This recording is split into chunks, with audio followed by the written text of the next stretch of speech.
Remue ménage. Remue ménage.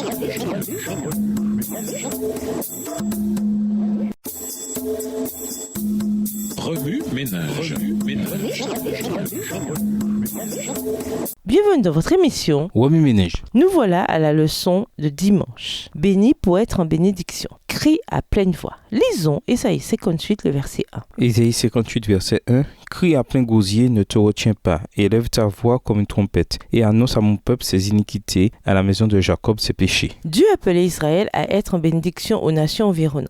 Dans Ésaïe 58, verset 1, Dieu dit au prophète de crier pour dénoncer les iniquités et les transgressions de son peuple. Pour mieux comprendre la raison de ce cri, nous devons considérer le contexte. Le Seigneur donne un ordre dans Ésaïe 56, verset 1. Respectez le droit, faites ce qui est juste, car le salut que j'apporte est proche, il va venir. Dans ce passage, la justice et la droiture sont interconnectées. La justice, aussi bien que la droiture, fait partie du plan du salut et du plan de Dieu pour démontrer son caractère au monde.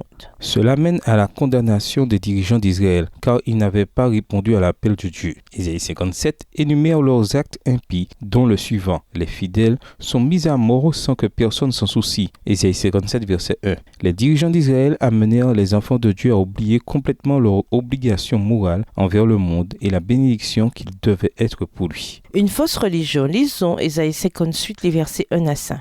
Ésaïe 58, versets 1 à 5. Crie à plein gosier, ne te retiens pas. Élève ta voix comme une trompette et annonce à mon peuple ses iniquités, à la maison de Jacob ses péchés. Tous les jours, ils me cherchent, ils veulent connaître mes voies, comme une nation qui aurait pratiqué la justice et n'aurait pas abandonné la loi de son Dieu. Ils me demandent des arrêts de justice, ils désirent la poche de Dieu. Que nous sert de jeûner si tu ne vois pas, de mortifier notre âme si tu n'y as point égard. Voici, le jour de votre jeûne, vous vous livrez à vos penchants et vous traitez durement tous vos mercenaires. Voici, vous jeûnez pour disputer et vous querellez, pour frapper méchamment du poing. Vous ne jeûnez pas comme le veut ce jour, pour que votre voix soit entendue en haut. Est-ce là ce jeûne auquel je prends plaisir, un jour où l'homme humilie son âme, courber la tête comme un joug et se coucher sur le sac et la cendre? Est-ce là que tu appelleras un jeûne, un jour agréable à l'Éternel? Au fil de notre lecture d'Ésaïe 58, nous voyons la fausse religion se manifester au verset 1 à 5. Les Israélites pensaient qu'en s'adonnant aux pratiques religieuses comme le jeûne, la prière et les offrandes sacrificielles, ils remplissaient leurs devoirs religieux.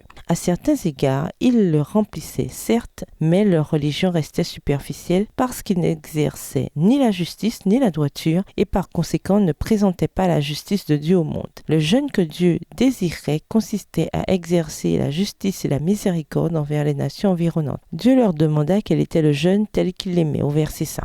La vraie religion. Lisons Ésaïe 58 et versets 5 à 7. Ésaïe 58, les versets 5 à 7. Est-ce cela le jeûne auquel je prends plaisir? Est-ce cela un jour où l'homme s'humilie? S'agit-il de courber la tête comme un jonc et de vous étaler sur le sac et la cendre? Pouvez-vous appeler cela un jour de jeûne que l'Éternel agrée? Le jeûne qui me plaît est celui qui consiste à détacher les liens de la méchanceté, à délier les courroies de toute servitude, à mettre en liberté tout ce que l'on opprime et à briser toute espèce de joug. C'est partager ton pain avec ceux qui ont faim et offrir l'hospitalité aux pauvres sans-abri. C'est donner des habits à celui qu'on voit nu, ne pas te détourner de ton prochain. Selon les versets 6 à 9, la vraie religion consiste à détacher les chaînes de la méchanceté, à partager son pain avec celui qui a faim, à loger les sans-abri, à vêtir ceux qui sont nus. La vraie religion consiste à s'intéresser aux moins privilégiés et à lutter pour ceux qui ne reçoivent pas justice. Elle apporte satisfaction lorsque nous associons notre intérêt pour les moins privilégiés à nos pratiques religieuses. L'objectif de l'évangile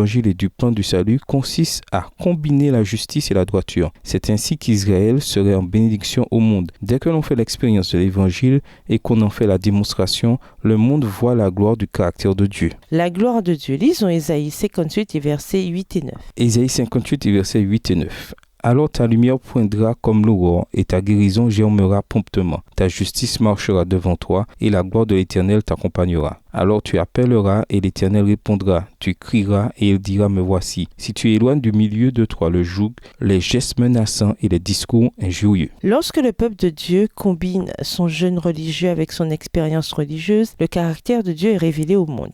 La promesse est donnée au verset 8. Alors ce sera pour toi l'aube d'un jour nouveau. La conjonction alors dénote que ce qui suit résulte de ceux qui précèdent. Si les Israélites nourrissaient les affamés, vêtaient ceux qui étaient nus, procuraient un logis aux sans-abri et combattaient pour les opprimés, tout cela combiné avec leurs devoirs religieux, la lumière de Dieu, sa gloire, poindrait comme l'aurore. Dans la Bible, la lumière est synonyme de la gloire de Dieu. Voir 2 Corinthiens 4, verset 6. Dans un monde assombri par un manque de révélation du caractère de Dieu, nos actes montrent si nous vivons ou non le message que nous prétendons proclamer. Dans Apocalypse 14, verset 6 à 13, Dieu donne à l'Israël moderne le dernier message qui doit être annoncé au monde. L'une des premières injonctions est de donner gloire à Dieu. Ensuite, Apocalypse 18, verset 1, montre ce qui se produit quand on montre la gloire, le caractère de Dieu au monde. Après cela, je vis un autre ange descendre du ciel. Il avait un grand pouvoir et sa splendeur illumina la terre entière. Cette gloire est la raison pour laquelle Jésus a souligné dans son sermon sur la montagne, Matthieu 5, l'importance d'accomplir de bonnes œuvres quand il déclara que notre lumière devait luire devant les hommes. Le but, afin qu'ils voient le bien que vous faites et qu'ils louent votre Père qui est dans les cieux. Verset 16. Le monde a désespérément besoin de voir la gloire de Dieu. Le Seigneur nous a donné la mission de la partager. Un don intarissable.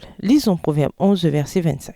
Proverbe 11, verset 25. L'âme bienfaisante sera rassasiée et celui qui arrose sera lui-même arrosé. Le roi Salomon, l'homme le plus sage de la terre, a souligné l'importance de donner et d'exercer la générosité. Une personne généreuse sera comblée de biens en retour. Celui qui donne à boire sera désaltéré. Proverbe 11, verset 25. L'apôtre Paul l'a également souligné. Celui qui sème peu récoltera peu. Celui qui sème beaucoup récoltera beaucoup. 2 Corinthiens 9, verset 6. Dieu veut que nous fassions l'expérience du bonheur et de la joie qui résulte du service. Il nous a bénis par des maisons, des emplois, de la nourriture, une famille et plus encore. Mais si nous gardons ces bénédictions pour nous-mêmes, si nous ne les partageons pas avec les autres, nous n'obtiendrons pas la bénédiction spéciale que Dieu désire tant nous accorder. Tout ce qu'il nous a donné l'a été pour que nous puissions être en bénédiction aux autres. Si nous arrosons comme pour l'eau, nous serons nous-mêmes arrosés. Le service est un don intarissable. Au ménage, les chrétiens sont-ils appelés à s'impliquer activement dans les questions de justice sociale actuelle, immigration, répartition des richesses, pauvreté, crimes,